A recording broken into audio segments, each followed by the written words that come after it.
Olá pessoal, tudo bem? Aqui é o Felipe, professor e plantonista de Geografia do Poliedro. Vamos agora para mais um plantão online de Geografia. Temos aqui uma questão do Enem bastante interessante, que vai falar de reestruturação da alocação global da indústria, também de dispersão espacial da atividade produtiva industrial. Então vamos dar uma analisada nessa questão. Ela diz o seguinte: a reestruturação global da indústria, condicionada pelas estratégias de gestão global da cadeia de valor dos grandes grupos transnacionais, promoveu um forte deslocamento do processo produtivo, até mesmo de plantas industriais inteiras, e redirecionou os fluxos de produção e de investimento. Entretanto, o aumento da participação dos países em desenvolvimento no produto global deu-se de forma bastante assimétrica quando se compara o dinamismo dos países do leste asiático com os dos demais países, sobretudo os latino-americanos, no período de 1980 a 2000. E aí é feita a seguinte pergunta, né? A dinâmica de transformação da geografia das indústrias descrita expõe a complementaridade entre dispersão espacial e aí temos 5 alternativas. Vamos dar uma analisada em cada uma delas. Aliás, antes de a gente analisar as alternativas, vamos dar uma observada em algumas informações que esse texto traz, são informações muito interessantes e importantes. Primeiramente, esse texto está tratando então de um processo de deslocamento da produção industrial de um conjunto de países em direção a um outro conjunto de países. O que a gente tem que ter em mente quando lê um texto como esse? Primeiramente, lembrar que o processo de globalização, que começou principalmente a partir da década de 70, constituiu, ou permitiu que empresas localizadas nos países desenvolvidos, como por exemplo, nos Estados Unidos, na Europa e no Japão, devido aos altos custos de produção nesses países, com mão de obra cara, com sindicatos, com aumento de impostos e uma série de outros problemas, saíssem desses países e se deslocassem para os países em desenvolvimento, que são países, na verdade, que têm custos de produção menores, como, por exemplo, mão de obra mais barata, mão de obra mais abundante, legislações trabalhistas muito mais frágeis, legislações ambientais também muito mais frágeis, ou seja, uma série de fatores locacionais que reduzem os custos de produção das empresas. Por isso, que desde a da década de 70, principalmente, tem havido uma saída em grande quantidade de indústrias dos países desenvolvidos em direção aos países em desenvolvimento. Mas o que esse texto está dizendo? Ele diz que esse processo é assimétrico, ou seja, ele é desigual. Não são todos os países em desenvolvimento que se beneficiam em grande medida desse processo de recebimento de multinacionais.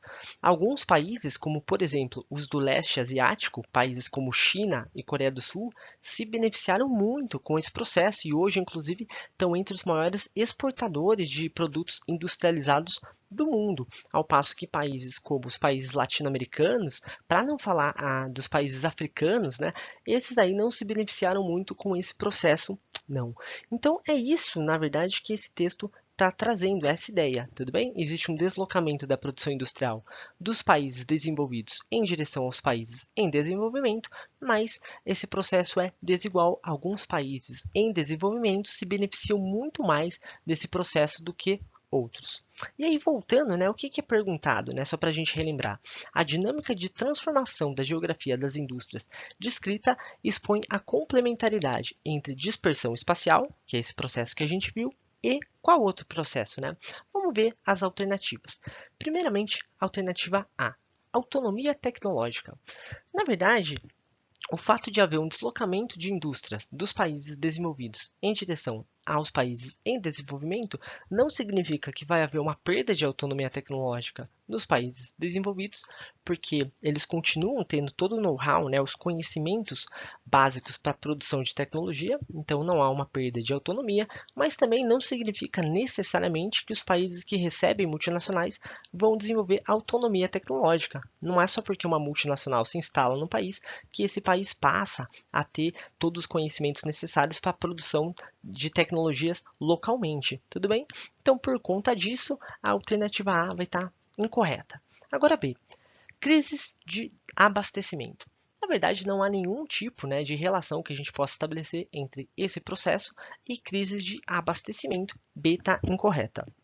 E a alternativa C, que vai dizer descentralização política. Na verdade, esse processo não é um processo político, é um processo econômico. Então, não há relação alguma com descentralização política. Tudo bem?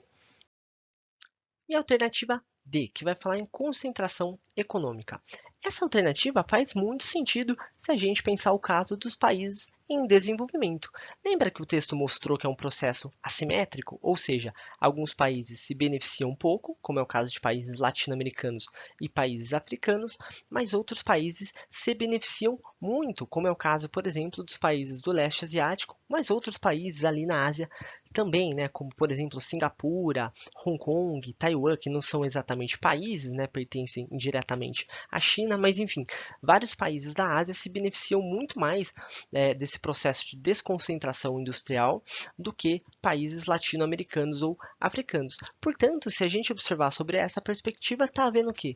Um processo de concentração econômica, né? Porque a economia desses países está crescendo de maneira bastante rápida. Esses países, como por exemplo na China e Coreia do Sul, já se posicionaram como os maiores exportadores de produtos industrializados no mundo, ao passo que a maior parte do resto, né, dos países em desenvolvimento, como os países africanos e latino-americanos, continuam sendo, em geral, exportadores de commodities, né, de produtos primários de baixo valor agregado. Tudo bem? Então, por isso, nosso gabarito é a letra D. E por último, temos a alternativa E, que vai falar de compartilhamento de lucros, que também não corresponde bem à realidade, né? As multinacionais, em geral, mesmo estando alocadas em outros países, remetem os lucros para suas matrizes, né, nos países de origem. Então, não há um compartilhamento efetivo de lucros, não. Tudo bem? Bom, era basicamente isso. Uma questão, na verdade, que é relativamente complexa, né, e leva a gente a pensar em uma série de outros elementos aí que são muito importantes para tratar de globalização, indústria e economia. Tudo bem? Bom, espero que tenha ajudado então e até mais.